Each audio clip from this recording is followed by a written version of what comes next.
Hey guys, so you are in for a treat today. So welcome to Talking Technical in the Techniverse. This is Technikole, Nicole Maxwell, and we are going to today talk about what is the metaverse. What does that look like for us? What can we expect, and what do we need to know? This is an excerpt from the Clubhouse Room Black Women in Blockchain. This was Friday, this Friday that just passed, which was Friday, February 11th, 2022. And the title of the room is Got Lunch? Got Questions Lunch Hour, Blockchains, NFT, Crypto, DeFi, DAOs, and Poets. Poets are proof of experience tokens, and that is created by a Black man named Harold Hughes of the Bandwagon organization.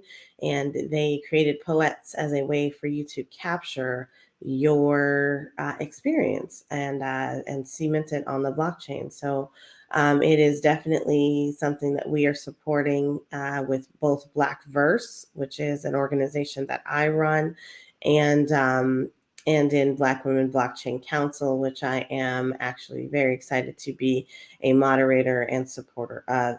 So today we're going to go ahead and hear the snippet from what happened on Friday. Have a listen. This is Nicole, and my voice is resting.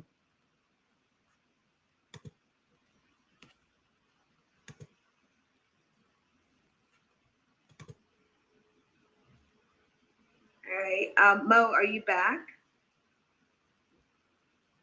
Man, I see you unmicing, but I hear nothing. Did you leave the stage and come back already? You did with the mic link? Okay. Yeah, I'm not sure what that is. I guess he's doing it again. All right. While he gets his mic situated. Yeah. Well, congratulations once again. You know how excited I am. Yeah, I think because of the audience and the fact that it's going to be streamed globally, I think it's important for people to understand what the metaverse is, as well as how we as a community can get involved. So I would love to hear you talk about that. Oh, excuse me. So those questions are definitely on the list of things that we're going to be talking about. So, if you're new in this space, welcome to Black Women in Blockchain. This is a part of the Black Women Blockchain Council. In this room, we talk about the blockchain. This is the Got Lunch hour, where we talk about all things about the blockchain, NFTs, crypto, DeFi, DAOs, and you might get a poet today. And so, if it worked. What is the metaverse? So to me, the metaverse is personally, it's the culmination of all the things that I've loved in all my life. So it's the culmination of technology, gaming, who I am as a person, and just kind of the community. It is a space where we are heading as a world. It is the internet reimagined, and it is the next level of all things that we talk about when we're talking about the blockchain. Because when I speak about the metaverse, it's talking about the decentralized metaverse, this decentralized thing that we can build and create. The metaverse is using the power of Web 3.0 and the blockchain. The decentralized metaverse is a way for us to get up and walk around inside the internet, but to do so with our data and self-sovereignty, data sovereignty, ways to empower each other and to change some circumstances. So that's what the metaverse is to me. The metaverse, honestly, people have kind of taken the term and applied it to pretty much everything at this point in time. I could be standing in my kitchen looking at my TV, and someone can make a case for that being the metaverse. People are saying that Clubhouse is a metaverse. It is a place where people are gathered and are engaging with each other interactively, and remotely or virtually. That virtual experience typically takes place in AR, which is augmented reality, or VR, which is virtual reality, or a mix of the two, which is MR and XR. But that is what the metaverse is. So, we have several different types of metaverses that you can visit. Some are, centralized, and they are places that are fun, but don't have any kind of blockchain associated with them, which means that your ownership is null and void. That ownership belongs to the platform that they reside on. So you can go into somewhere like alt space, which is a great space that we all go to a lot, and it is owned by Microsoft. And the thing about that is, if Techniverse, which has probably 13 different places and worlds in alt space, if Techniverse has those things, and Techniverse has spent a whole long time creating that and putting out art galleries and kind of, setting things up just so, and making sure that things were perfect for my visitors. I have that space in an alt space. And Microsoft decides to turn down alt space within 2 weeks. Then I have 2 weeks notice to pack up and try to find somewhere else to be. It's the equivalent of getting evicted from a apartment or from a place that you live. And it's virtual, right? So it's a virtual eviction that could potentially happen. And so I equate things to real estate because, one, because I'm a notary signing agent, but two, because that's literally what this is. You are in the decentralized version of that. You own a plot of land. And that land is something that you have cemented into the blockchain. The technology has said that you were the one who purchased it on X, Y, and Z day, and that transaction is then dispersed to all the nodes of the blockchain and stored there. That is how the blockchain and the metaverse go hand in hand. Transactions on the blockchain are completed using cryptocurrency in most cases. They are completed using cryptocurrency. So it's important to learn cryptocurrency so that you can operate and maneuver in this space. That virtual land that you are going to acquire is an NFT. So you use your cryptocurrency, you purchase an NFT. That NFT is then minted on the blockchain as yours. And then you go out and build. So then the fun part starts, right? So you build your world or your experience for someone. And that's how it all goes together. Before you buy your NFT, you have to decide, do you want to be an AR experience or a VR experience? How do you want to proceed? How do you want your users or your visitors, your collectors to experience your world, your storefront, your art gallery? Those are the things that you can put onto that virtual land. You could probably do something else too, a museum, a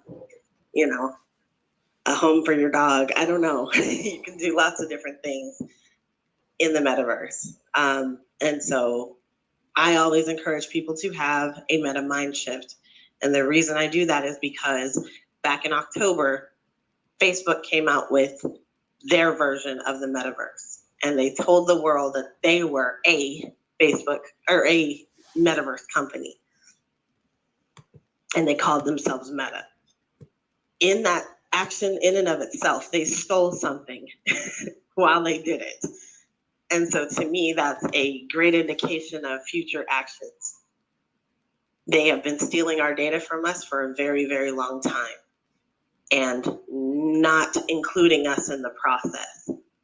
They've been excluding us. So our data gets transmitted to someone else and they get paid for it because we are on their platform.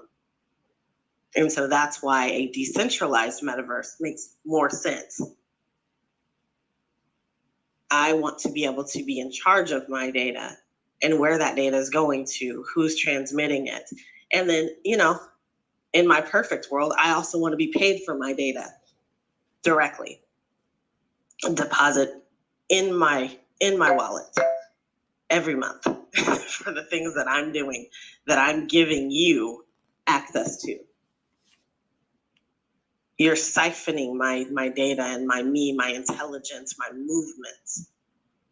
And I should be paid for that. I should be compensated for that. So that's a big piece of it.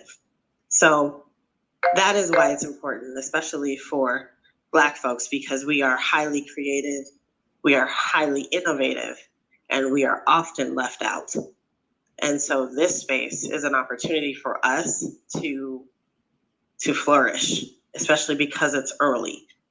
This time around, we don't have people who are stopping us from being here. The only thing that's stopping us is the fact that we don't know about it, so we got to get the word out. So if you have family or friends, you have people in your space who can benefit from understanding more. Bring them either to Clubhouse because it's a free app, or sign them up, or help them out yourself if you can.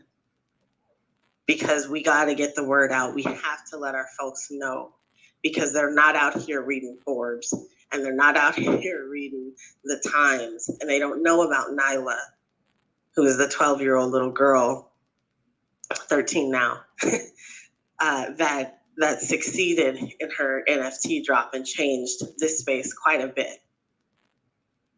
They don't know about her, and she's still making waves.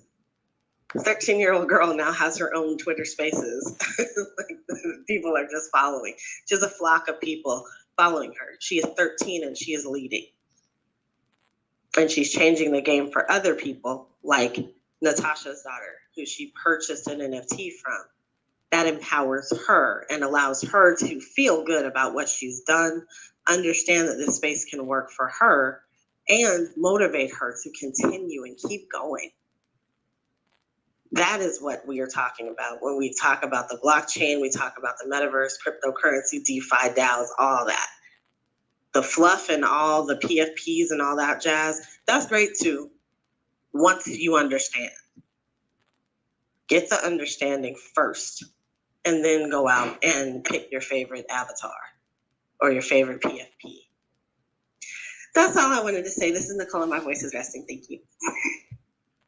You said a word and several other words. So thank you very much for that, Nicole. It's true. It's true. I can't wait for you to get on the station, the radio station, and spread this information, because I already agree with you 100% that education is very important, and having those type of discussions is very important, because as we talked about yesterday, making sure that people just doesn't follow because somebody says it is, but they do their own due diligence and their own research. And this space should allow us all to question and ask, what's going on, right? And I think that's very important, because that leads towards improvement. It leads towards, maybe there's a need for innovation and creativity, and just us consciously working towards building something that's effectively going to work for everybody and not just a select few, right? So I definitely agree with that. And I want to let you know that Poet is working. So yes, guys, that was What is the Metaverse? That was a conversation that we had the other day. I hope you enjoyed this, and that you kind of think about what the metaverse can do for you and look at things differently than what you're being told by some of the different organizations that are out there. If you are interested in learning more about the metaverse, please do connect with me. You can connect here on YouTube, on Twitter, on Twitch, on Twitter Spaces, whatever you're doing. You can also find me in Clubhouse, and just look for Technikole. My name is up at the top. Or look for the club, and better yet, look for the club Blackverse. It is a club that is doing great things in the space. We are always having conversations like this, and always kind of helping to promote the people in our space, give them a platform to share their information. We have a lot of stuff going on. We're doing Wallet 101, where we take, kind of a deep dive into the different wallets that exist out there for different blockchains, and give people options so that we can be varied in the way that we transact throughout the blockchain. We also offer movie nights. Every Friday night, we watch something in our VR headsets. We always participate in kind of metaverse activities, and we are always helping in support of the Black Women in Blockchain Council. And every Saturday, we have Blackverse Presents, and that is where we are presenting our artists to the world. Our artists, our creators, people who are making waves in the space, and just kind of highlighting them. Most recently, this last weekend, we had the the African History Museum of the Metaverse, and so the African Museum of the Metaverse came, and we had a representative come to us and kind of give us a first look or a tour of what that looks like. That's a space that they created in Crypto Voxels. So I welcome you to this channel and to this space, and I do hope that you guys ask some questions in the comments so that we can get some conversations going around those. I will be posting our Clubhouse rooms pretty often here, so that you can catch the replays, because replays are only going to be accessible for so long on Clubhouse. So definitely stay tapped in. This was just a snippet. That room lasted for almost 2 hours. So if you weren't there, you missed it. AMO is the new FOMO. FOMO means fear of missing out. AMO means you are actually missing out. So I don't want that to happen to you. So please tap in, stay connected. This is Nicole, and my voice is resting. Thank you guys for being here.